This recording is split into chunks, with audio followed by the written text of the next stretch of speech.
Good evening all and welcome. Tonight's video has been graciously sponsored by Hunt a Killer. Hunt a Killer is an engaging and addictive subscription box service where you get to be a detective. There's been a murder and it's up to you and your team to solve it. This involves sifting through piles of documents, evidence, audio recordings and case files, eliminating suspects as you go along to crack the case and catch the killer. It's a super fun and immersive experience with massively high attention to detail that makes it feel real and super fun. It's definitely the kind of game that you could play with your partner, friends or family. My wife and I have been playing for over a year now and are loving our boxes, and we're itching to receive the next part of our current mystery. Follow the link in the description and punch in code Mortis to get a $10 discount on your first purchase. You won't regret it. I know you'll love it as much as I do. Link in the description. But for now, it's time to get comfortable and let the darkness take control. Back in 2005, my husband and I moved into our new home, and we were so happy. It was a 3-bedroom attached with a front and back garden, and literally a stone's throw away from my family. It was perfect. Doing the house up was amazing, and I loved putting our stamp on it, making it our home, and hopefully one day having a baby, and completing our perfect family. With both of us working full-time, we pretty much kept to ourselves, and didn't really know any of our neighbors. But as the months went on, we eventually got to know the lady to the right of us, and we ended up becoming really friendly with her for the next 12 years of our time in that house. She was older, and in the winter we would offer to get her shopping, etc., and would always keep an eye on her. The neighbors to the left, though, were a completely different story. They seemed nice and would always say hi when we saw them, and were a bit older than my husband and I, but boy did they like to argue. Every Friday night the music would start around 7 p.m, and by the time 11 p.m. came around, we would hear them arguing, and it would get louder and louder, and usually stop at around 1 a.m. Saturday night would then come around, and the cycle would start all over again. It didn't bother us, and it didn't really get to the stage where we would call the police. It was just a drunk couple arguing over something trivial, which would be forgotten in the morning, as always, and as loved up the next day whenever we saw them. They didn't even seem embarrassed, but each to their own, I guess. After a while it came to the stage where we would time when they would start arguing, and have bets when they would kick off. This went on for about a year, and that's when everything changed, and the most hellish night of our lives was about to happen. Life went on as normal. The arguing continued, and a year later we were blessed with a beautiful baby boy. We were so excited. My perfect family was now complete, and we couldn't be happier. One beautiful spring night, my husband and I were tired, and decided to get cozy in bed with the baby and watch TV. It was a Sunday night, so we knew there wouldn't be any issues from the neighbors, but we were very wrong. To let you know the layout of our house, our bedroom windows look straight out into our front garden. We can also see our neighbor's garden, all the way down to the bottom of his path, just because the window is situated more to his side. We also have a huge grass verge in front of the row of houses with a small hill on it, which people use to cut through or walk their dogs. Just as I got the baby to sleep, we heard the neighbor coming out of his path and shouting at someone on the grass. Just as I got the baby to sleep, we heard the neighbor coming out into his path and shouting at someone on the grass at the verge. My husband and I both look at each other thinking, this is Sunday. What are they up to now? We turned the TV down and listened to what was happening, but the voices were too quiet to hear. We went back to watching TV, and about 5 minutes later we heard a scuffle, a thud, and then the sound of someone running. Seconds later the neighbor's girlfriend came out, and we heard the most blood-curdling scream. We rushed to the window, and there was my neighbor's girlfriend cradling his body, lifeless, in her arms by the path. We were in absolute shock. I started crying. My husband closed the blinds and told me not to look out the window again. The emergency services arrived pretty much straight away, and a forensics team was soon on the scene. The police came to our door and asked if we heard anything, but in all honesty, we knew what they were like, so we didn't pay that much attention till we heard the screaming. We eventually found out our neighbor had died of his injuries as soon as the street was cordoned off and police were everywhere. It was later found out he had owed someone money, and when he couldn't pay up, the guy hit him over the head with a brick, killing him instantly. It was the most horrific night of our lives, seeing that poor man laying there like that, and then finding out he was actually dead, was horrible. That girl's scream will live with me forever. Life had to go on. Unfortunately, and eventually, the house went up for sale. Through town gossip, we heard she put the house up for sale as she couldn't cope living in the house her boyfriend died in, and soon new people moved in. The new neighbors were lovely, and like us, they kept to themselves. Our weekend became quiet, but I don't think we'll ever get over what happened to that poor man. Roll on 2 years. It was a cold and dark winter morning. My husband was leaving early for work and put my son in bed beside me to get cozy. About an hour later, I was waking up from my sleep as I could hear my son giggling. I thought I was still dreaming, but as I came, his giggle got louder. I looked over at him, and there he was giggling away, looking over at the bedroom window. I thought, what's he looking at? I couldn't see anything, and I thought, is there a breeze moving the blinds? And he's laughing at them moving? Eventually, I asked, "What are you laughing at, darling?" What he said next made me tremble. "The man at the window," as if it was an everyday occurrence. I laughed with nerves. "What man?" And my son, without missing a beat, replied, "The funny man at the window," and continued to giggle. I was frozen with fear. When you watch horror movies as much as I do, your mind works overtime. I didn't know what to do. He kept giggling as if someone was just making funny faces at him or something. After about 5 minutes of lying there thinking what the hell, I finally plucked up the courage to pick him up and take him downstairs to the living room. The whole time I was down the stairs, I tried to act normal for my son's sake, but I kept looking up the stairs as if something or someone was going to walk down them. I was petrified. As soon as the sun came up, I ventured back up the stairs, opened all the blinds to let the light in, and both of us got dressed and went out for the day.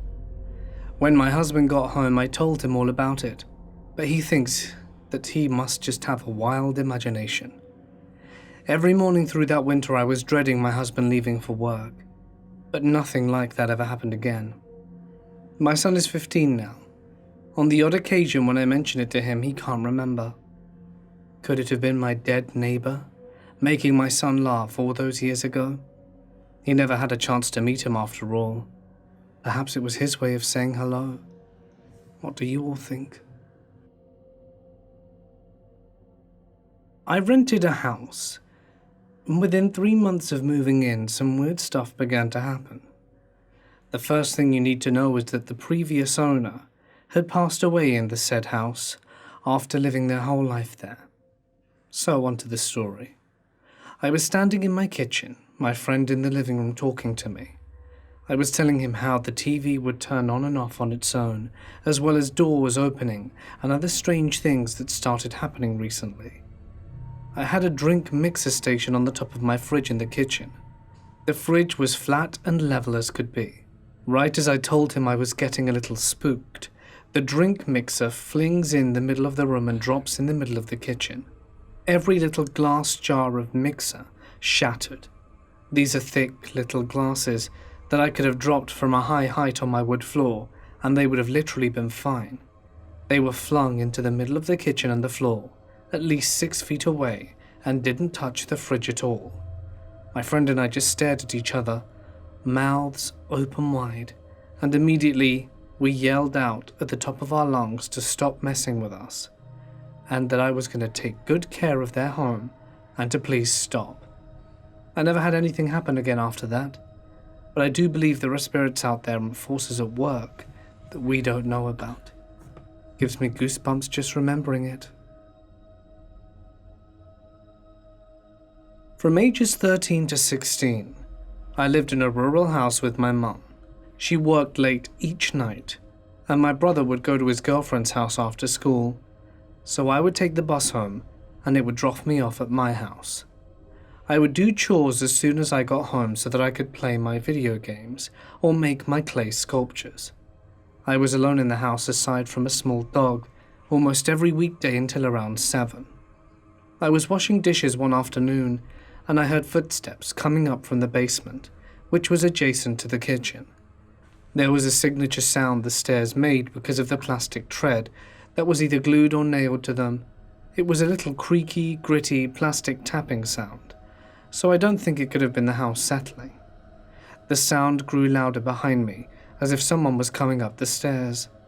The footstep sounds were about to reach the top of the stairs, but I couldn't bring myself to look at the doorway to go to the stairs. I dropped the dish in the sink, grabbed the dog and ran outside and waited in the gravel driveway until my mum came home from work.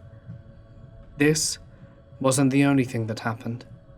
We had a makeshift family room in the basement, and we would watch movies in the basement and could hear footsteps in my brother's old room, like heavy boots or something walking around upstairs. Could it have been the house settling? But it terrified all of us. I recall one specific occasion where we had a couple of friends over and we rented some movies. When we had guests over, we would gather in the proper living room upstairs next to the kitchen. We were switching between DVDs when we heard a whistling tune coming from the basement. My mother and I both heard it and looked at each other, and we asked our guests if they heard it. Our guests heard nothing, and I went to investigate because I felt safer with other people in the house. I checked the TV in the basement. It was off. Nothing was out of place, no signs where it could have come from. It could have been the pipes or the water heater, but I never heard it creak or whistle or anything like that before or after. Just as my brother was getting ready to leave for the military, my grandma stayed with us for a week to see him off. She took my brother's room after he left, and she kept hearing someone pound on the door in the middle of the night. My mum told me she heard the same pounding on her door as well. I had an attic bedroom, so I never heard it. I called my mum asking her details, and she said there were lots of crazy things that happened. She recalled that when my grandma was cooking dinner in the kitchen by herself, a glass was thrown at her, and it busted on the wall next to her. My grandma insisted she didn't break the glass, and was offended that we thought she broke it somehow. One night not long after, I had a dream that was weird. In the dream, I woke up in my bed because there was something scraping against the window that was right next to my headboard. I got out of bed and looked out the window and saw the tree branch scraping against it. I looked at the tree and there was a glowing face staring back at me. My impression from this was someone was hanging from the tree. Then I woke up again in real life. I told my mum about the dream and we went on with our lives. About a week or so later, I was jumping on our trampoline outside, and my mum and her boyfriend were making hot dogs on the grill. Our landlord was mowing the grass, and his riding mower got stuck in a dip or hole in the ground on the side of the house outside my window. My mum's boyfriend said to give him a hand getting the mower out, because he was an older fella. I helped him out and then I asked him, why is there a hole in the ground right there? He said that that's where a tree used to be, but he had removed it because it kept scraping against the side of the house. My mum heard the conversation, and she and I both went kind of pale. The landlord finished up, and we all went on about our day. It was spooky. We moved to another town when I was 16 for unrelated reasons. I tried to look at these occurrences with doubt and criticism, but I still can't wrap my head around what was going on in that house all those years later. My family was helping a family friend find good houses to settle down in. He came from China and was new to the area we lived in, so we attempted to help him find a place. We came across this open house and went inside. The real estate agent knew my mother from previous business partnerships, so he told us to just lock up when we leave. We were walking inside for a while, and there was suddenly an echo upstairs, like those creaking noises you hear when someone steps on a wooden floor that's not well placed. We thought someone was up there, but we were the only 5 people in the house, and the agent just came from the upstairs before telling us to lock up later. We ignored it at first, until the creaking noise went on for several seconds, and no one wanted to go and check it out. We were all kind of scared, since you had to go upstairs to turn on the lights and literally no one wanted to go up, even as a clump. After we left the house, my mum called the selling agent, and he told her that other people have heard these noises in the house, on the first story, as the second story is where the noises come from. That selling agent later said that there was a recent death by suicide on the second floor, which brought me chills.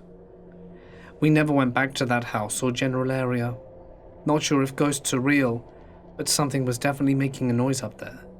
Maybe the house was just old and people walking inside would make the noise, but it didn't explain how the sound was coming from upstairs when we were all down. I work as a care assistant for elderly individuals in rural areas of England. There is one house that we used to go to that I jokingly called the murder house, because it looked like something you'd see in a movie dealing with mysterious murders. Not the most affectionate name, but it was all in all a jest, and the lady I cared for certainly thought it was funny. She lived in a 10-bedroom farmhouse surrounded by empty barns and cellars. If it was windy, there was a shed in the back garden that would creak, and it wasn't fun to be alone in at night. But the lady was a dream, super nice, loved to banter, and was genuinely so kind.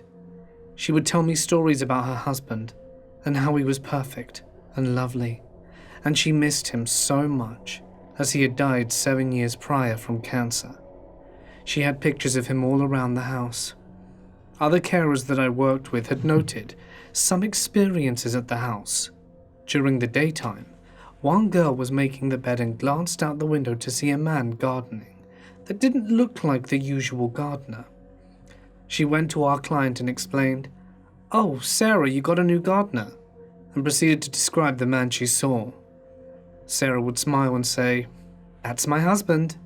I bought him that jacket 30 years ago, and he used to wear it for gardening." She seemed to gain comfort from the thought of him being there, which was precious. I had never had an experience at the house until 5 months of going to see her. I wasn't on shift, but had come in with my co-worker who had her call, so I sat in the chair across from her bed and spoke with her. Behind the chair was nothing but wall, and beside me on the left was a large chest, and to my right a bookcase. As I was speaking, I felt a calming presence over me, and I felt like my co-worker had re-entered the room and had walked behind my chair and was standing to my right. This was odd, but I turned to include her in the conversation. She wasn't there. Confused, I looked back, and Sarah shrugged, saying I must have just been hearing things. It was weird, and to this day I still get chills thinking about it.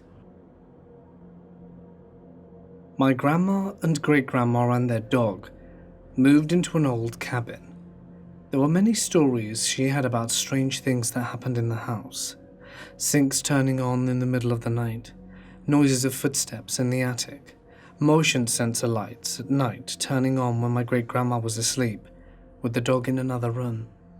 Also, there were crosses carved above many of the doorways.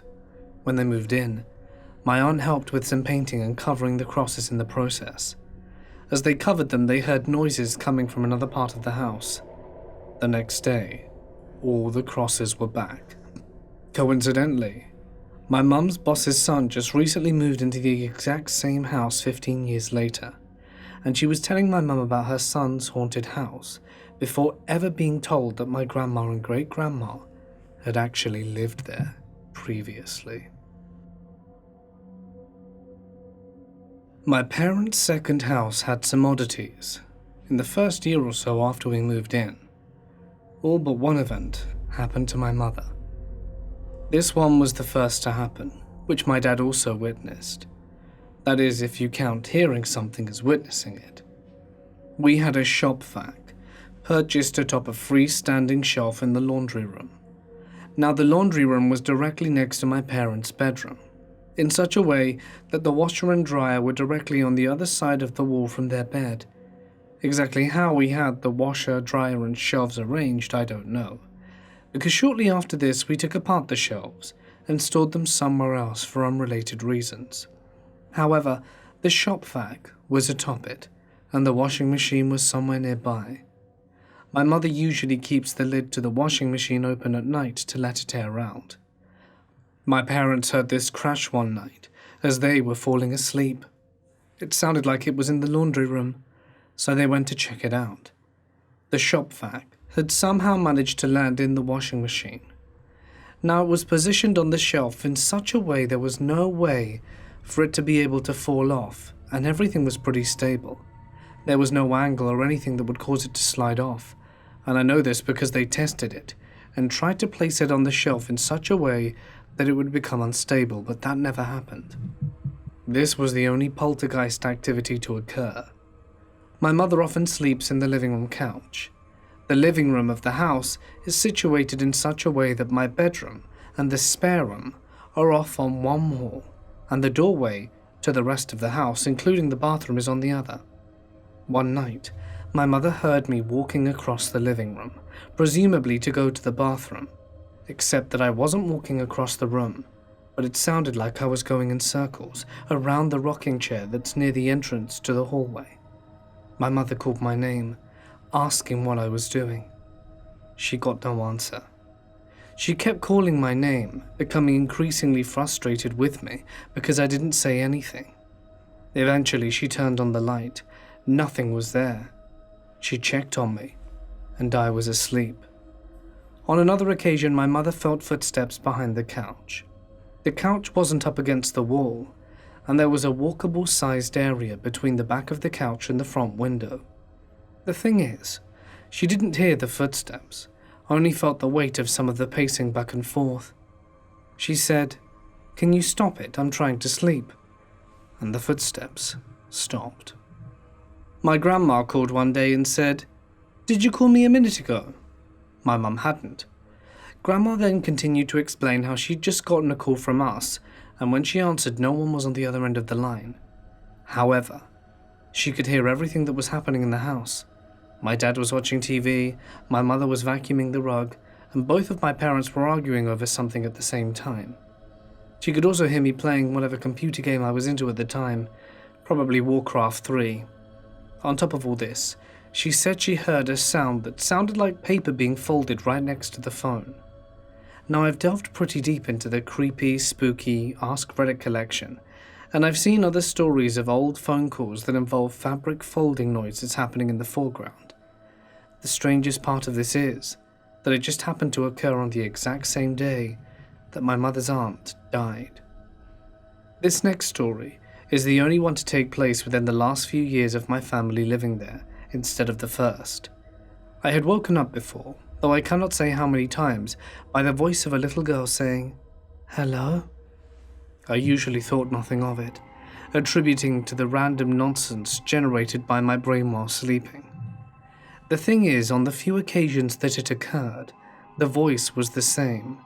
None of it was relevant to the dream, and it always woke me up. Then, one night, it giggled, sort of like a heh, two abrupt notes, the second being slightly higher pitched than the first. The kicker is, I wasn't really asleep for that one. I was trying restlessly to fall asleep, but had not gotten to it yet. It's on my bucket list now to see a ghost, but as of yet, I've only ever heard one. This final story takes place on the last week that we would be living in the house, and my mother was cleaning the baseboards in the kitchen, as she always had done many times before. By baseboards, I mean these metal heating vents that rely on propane. While my mum was cleaning, she came across a piece of paper. She figured that it must have been something that recently fell back there, as had happened on occasion, since the place where we kept business cards and such was right next to this spot. She pulls it out, and it's a picture of the previous owners of the house with some other relatives of theirs. I think it was their cousins or something. My mum found this odd, considering how she'd cleaned back there for 9 years at this point, and only ever found this picture within the last week of living there. She gave it to the previous owners, who were at the time living next door. They, of course, gave her context to the photo, and that there was nothing unusual about it. It was just a picture of them next to some relative. Before you ask, no, the photo had not been taken after we moved in. That perhaps would have convinced me. But the fact that there was nothing spooky about the photo itself leaves me somewhat skeptical. Still, my mother thought it was the spirit's way of saying goodbye. There's actually a bonus story. My mother used to work part-time as a substitute lunch monitor at a school that was near where we used to live before moving into the house mentioned prior. She used to commute to the school by walking near the entire length of a massive cemetery. Technically, it was more than one, right next to each other. She would travel from its northeast corner into the school near the southwest one. Anyway, the story is that during one of her commutes, she found the entire ground to be black with crows. They were everywhere as far as you can see. My mum didn't think much of this, as they mostly just hopped out of her way as she walked down the road. What she didn't think about till later was the fact that not a single one of them was making a sound. On a different day, she was walking through the exact same cemetery in early spring, when she noticed a young girl in the distance wearing a dress. She found it upsetting that someone would leave their child unattended in a cemetery, in clothing very inappropriate for the weather. We later found out from someone who knows the story better that the girl is called Annabelle, and that she is commonly seen around crows. In fact, if anyone else is familiar with this particular spirit, I'd like to know more. I've been unable to find anything, other than the fact that she occasionally takes rides in the back seat of people's cars. I used to live in a heritage house in the Philippines growing up. Heritage houses, for those unaware, are like really, really old and still functioning houses, most from the 17 to early 1900s. While most have been converted into museums, my family had lived in one for generations. Now, this house had seen 2 world wars and was once used as a makeshift hospital to treat wounded soldiers during these wars. So I don't really know where to start. On some nights you could distinctly smell gunpowder and rusting iron, as well as burning tires around the house, but the smell would disappear as soon as you leave the front door. On other nights, you'd get the occasional footsteps or random windows opening or closing with no explanation whatsoever. But the strangest and the most real experience for me was when I had some of my friends over. We just entered high school, which now is the equivalent of middle school first year, and we were telling each other jokes around the living room. When I kid you not, we hear a basketball dribbling from inside the house. I've now grown used to unexplained noises, but my friends decide to investigate. Lo and behold, we see a basketball roll by the dining room into the kitchen. Then we heard it dribbling again, by itself. One of my friends who investigated said he legit saw it bounce up and down, so they got really scared and went home. I followed him because peer pressure. And after that, they refused to hang out at my place. I told this story to my mum, and the next thing I know, there's a shaman in my house spreading salt all over the dining room floor. My dad lived in an Art Deco house from the 30s in the UK. It was rather cool looking. There were pictures of me and my sister over the mantelpiece. He would always say about how the pictures would be facing the wrong way, convinced he had them facing the right way. I had seen the pictures facing the wrong way a few times, but was pretty sure he was playing a trick on me, just to try and spook me. Years pass and he has moved. I've gone into work as a builder and doing some work for a lady and having a chat. Turns out her daughter had recently moved into the street my dad used to live on. Not only that, but it turns out to be the same house. I say it's a cool-looking house, and she agrees, and in her words she goes, "Yes, it's a good-looking house with a lot of character," but she complains because the pictures keep turning themselves around. I was gobsmacked. Maybe my dad wasn't doing it after all, and there was something there that didn't want to see the faces in the photos. Thanksgiving is about a month after my birthday. When I was 2, my brother Patrick was about 5 months old. My father Pat and mother Sally were invited to have Thanksgiving with friends, a young couple, Alice-Ann and Frank Nudler. As the Nudlers were young and had yet to start a family, they didn't have much money. They had recently rented an old Victorian house just outside of town, an hour or 2 from Wichita, Kansas. They had rented it for a much lower price than it should have been on the market, so they felt very lucky to have gotten such a large house at that price. They had not been living there for more than a month.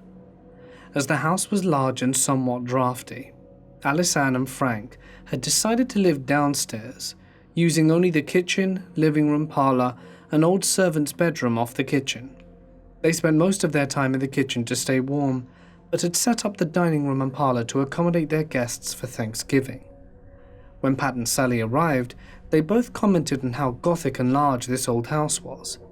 It seemed strange for their young friends to be living there, but they shrugged it off and headed to the door.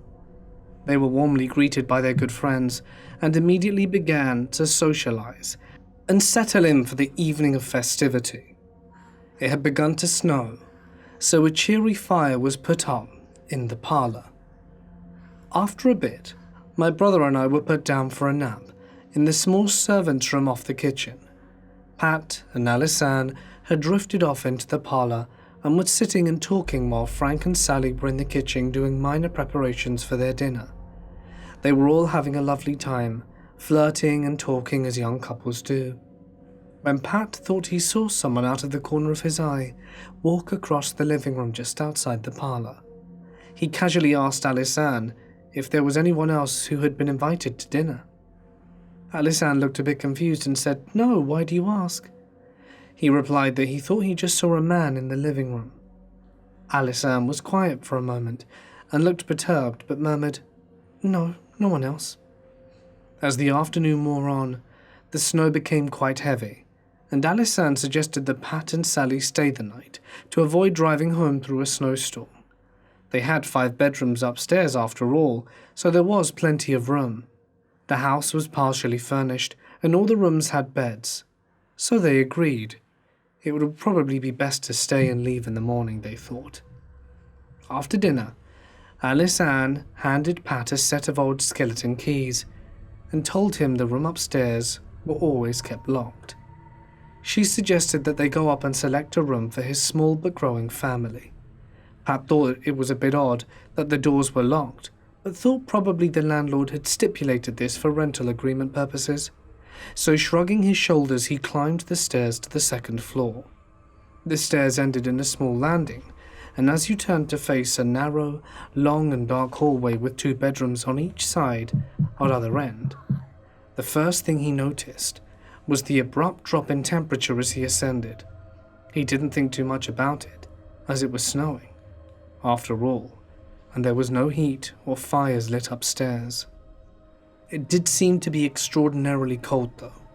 He shivered and moved down the hall and began to open the doors upstairs. He thought that he would open each room and allow his beautiful wife Sally to pick the room she wanted. He intended to leave the doors open to allow some heat to penetrate before having her come up to select the room. As he moved around, he felt an odd prickling feeling, as though he were being watched. He shrugged it off and laughed to himself quietly, as he thought he was just scaring himself. As he opened the last door, he headed for the stairs, and had just stepped down a stair or 2, when behind him he heard a slow creak, followed by the sound of a door closing with a click. He slowly turned to see the first door closed, and the second door creaking closed with another click, followed by the 3rd, and the 4th, and the 5th. He stood there for a moment trying to rationalize what he had just seen and heard. He decided there must be a draft, or the house being old might be causing the doors to close. So back up he went to reopen the doors, only to find that they were all locked again. Feeling somewhat bewildered, he rationalized, thinking it must be something to do with the age of the house and how the doors worked.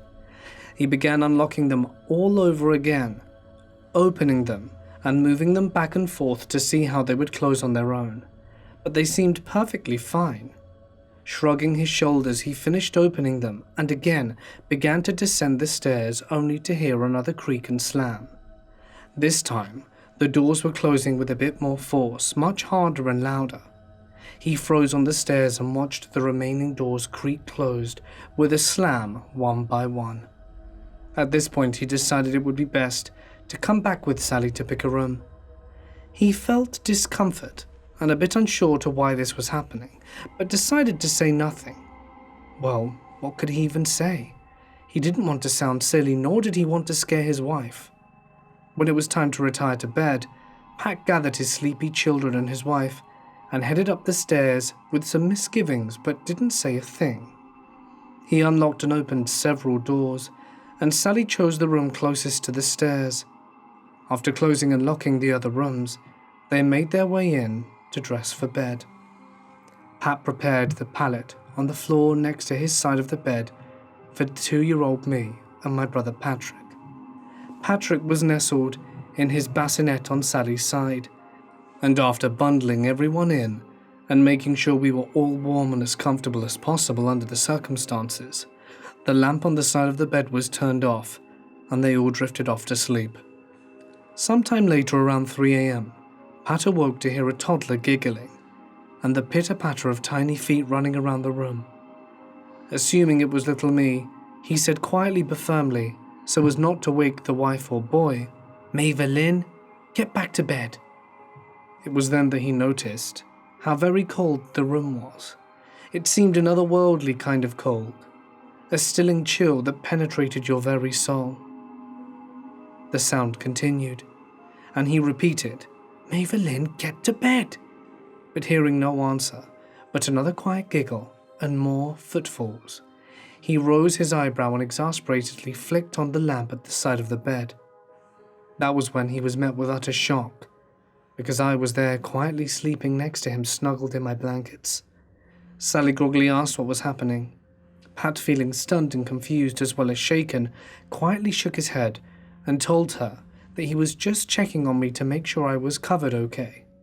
Sally immediately rolled over and was sleeping peacefully, almost before he finished his sentence. Pat turned off the lamp and lay there, puzzled, wondering what the hell he just heard. After dwelling on it for a few more minutes, he drifted off and nothing else happened for the rest of the night. In the morning, he woke up as the first bit of light crept into the room. He lay there thinking and wondering what had happened in that night. Finally, he shrugged it off as he could not find a rational explanation. However, when he arose from bed, he froze, for there on the dusty old wooden floor were tiny footprints all over the room. They weren't mine, as he had carried me in, already sleeping, and tucked me away into my pallet the night before. Some weeks later, the Nuddlers moved out. They told Pat and Sally the house was too creepy and cold, but later, they admitted that she had heard them too. She'd seen the man in the living room, and they had heard strange sounds and cries and screams coming from the rooms above them. It turns out that at the beginning of the 20th century, a family living there, a man and his wife and small children, had all been murdered by an axe in that house. Or so my father tells us. When I researched the murders in the early 20th century in Kansas, I came across a murder that occurred in Atkinson, in which a small family had been murdered and discovered by a family the following evening. However, the house was not Victorian and was far smaller than the house my father described, although he was prone to embellishing his stories, which he did quite well, and to the delight of his listeners, because it always made the story that much better. I had a strange experience when I was growing up. I was around 12 and coming up from the basement. I was walking up the first few steps when I turned to my left and see a tall woman the size of the door walking through the basement hallway. She was super thin and literally the size of the door and almost translucent. You can bet I hauled ass up the stairs and didn't go down for literal months, and never returned down there by myself again. Then there was the time I was sitting in my bed around 17 or 18. I couldn't sleep and was watching some movies on my laptop. My closet door swung open. Didn't sway or anything, just quickly swung wide open and stopped immediately before hitting the wall. I threw my covers over my face and froze in fear until the morning, and couldn't sleep a wink. It was that traumatic. Then there was the white dog everyone in my family saw at least once running around on the main floor. As far as I knew, the dog was chill. Then there was the baby story. My niece was 2. My family and I were sitting in the living room and all of a sudden she gets a very serious look on her face and stares at the corner of the room where no one is and says, "Baby." She immediately makes a beeline into the corner of the room with a big smile on her face. Then the smile falls and she stops in her tracks and says, "Where'd baby go?" We all look at each other in disbelief and still talk about it to this day. That kid is also super connected to death. She used to remember how she died. My dad was watching Hindenburg footage on a documentary and she saw it and said, "That's how I died. There was so much fire." She was 3 or 4 and then wouldn't answer any more about it. But back to the house. You could always hear doors slamming in the basement if you were quiet in the mornings. One morning, just my dad and I were home and he said, "You ever just sit here and hear the doors slam downstairs?" So we sat up and listened, and before long we heard one slam. Lastly, my whole family went on vacation one summer, but I stayed because I had to work. I was in the living room watching TV as I refused to sleep upstairs alone. Must have been around 2 a.m, and I hear the shower turn on. I'm crapping myself as I'm walking very slowly to the bottom of the step to see if I'm hearing it right.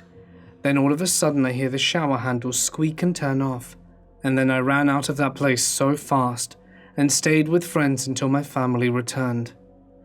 It took me about a week to move out into my own place after they returned. It was starting to mess with me mentally. I know the house was haunted. Also, the neighbors that moved in after us, their kid got incredibly sick about a month after moving into the house. The house had passed inspection with flying colors before selling, no mold anywhere, but now there was black mold all of a sudden, and it put the kid in the hospital for days. I mean, I'm not saying the house tried to kill the kid, but I'm not saying that it didn't. I feel like I'm going crazy, but I think my house might be haunted. Let me give you some background. Midwest, USA.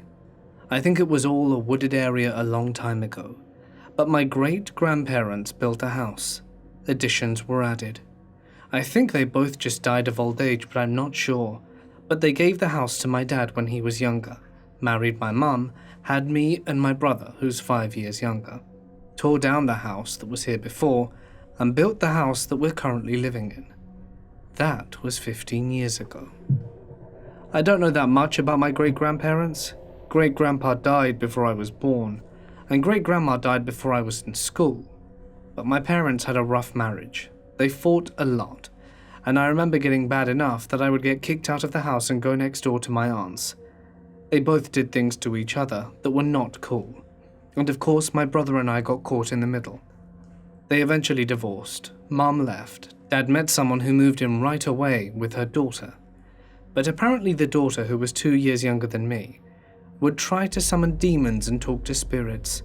She allegedly even tried turning the neighbor girl into a werewolf once, but that's a story for another day. Well, I was close with her mum, my dad's girlfriend. I struggled with mental illness and still do, but she helped me through a lot of it. In my freshman year of college, she ended her life within the house. A month later, Dad met someone again. They got married a year later. 2 years after that, and we're in the present day, and they are in the process of getting a divorce. But now that you've got the backstory, let me get into the experiences. My first night back from my first year of college, all my crap was in my room and on my bed. So where do I sleep? In the living room on the couch? At the time I had 2 cats, and there was, and still is, a rocking chair that the ex-girlfriend would occasionally sit and rock in.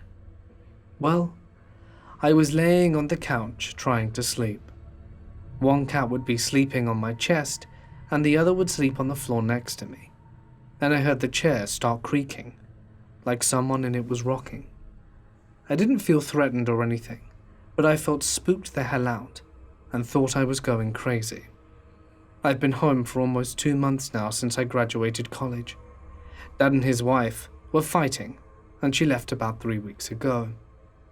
After she left, I noticed something happen. We have a 2-story house. When I would be downstairs alone, the chandelier above the table would have a light that would flicker off when I wasn't looking, but come back on when I would look at it. Sometimes I would turn my head fast enough to catch it coming back on, and this happened several times. I didn't have to be home alone for it to happen, but I had to be the only person downstairs. My house also just felt off. I don't know how to describe it, but I always got these bad vibes. Even my fiancé feels it, and notices it when she's over. It just doesn't feel like home. This next part isn't my experience, but apparently things would be moved around in a manner that my great-granddad, my dad's grandma, would move things in a way only she would. The ex felt that the house was haunted 2 years ago. She and I had a conversation about it, and that's how I heard about the things being moved. So I think back to the problem. Reflecting on it, I think the problem was that my parents fought a lot. It was bad, malicious, a lot of resentment, but they tried staying together for the kids, which didn't work out well. I've struggled with depression since I was a child, and I've had lots of dark and morbid thoughts. Dad and his ex fought a lot too. Dad and his soon-to-be ex-wife fight a lot. The house just feels like a void of maliciousness, anger and resentment. A black hole that sucks out all things positive. Maybe something has caused this. Perhaps it was already here and we've only made it worse. I think the shenanigans the daughter did, certainly, didn't make matters any better. As for the light, as of now I can't think of anything besides the bad bulb that was somehow in sync with me, but I don't think anyone's changed it. What can I do? Do I have any options? I don't know where to go, where to start. All replies are welcome and appreciated. Oh, and I just remembered. The other neighbor's kid. The neighborhood kids aren't the right term as they live out in the middle of nowhere, but that's the closest thing I can call them, had several experiences with the ditch that runs on my family's property, but on the opposite side of the road. On our side, my aunt had a friend that was a medium. A long time ago, she said she saw something on her side of the ditch that runs between my and her house, and it was described as my great-grandpa digging roughly where there's a big rut that will mess you up on an ATV if you're driving on that back road. I don't know if the friend is still in the area. I think she moved. Nonetheless, all of these things really do scare me. Hey guys, it's Mort here and thank you so much for listening. I do hope that you enjoyed tonight's stories. If any of you have ever lived or experienced haunted house related shenanigans or anything creepy you'd like to share, feel free to send it to my email or post it on my Reddit page. Either are fine, and who knows, you may find your story featured in a future video. I'd like to thank my members and patrons. Your support means I can keep doing this and it really means the world to me, so thank you. It is invaluable. Sorry about my voice. Pandora is a little bit sick from school and she always brings her colds home and I always get them too. Great. But here you go. Yesterday my voice was awful, so it wasn't really record worthy, so I tried to do it today. It's not the best, but anyway, I hope you guys liked it. Hopefully by Monday it will be better. So, yeah. See you on Saturday for a big comp. Stay safe, stay awesome, and I'll see you in the next one.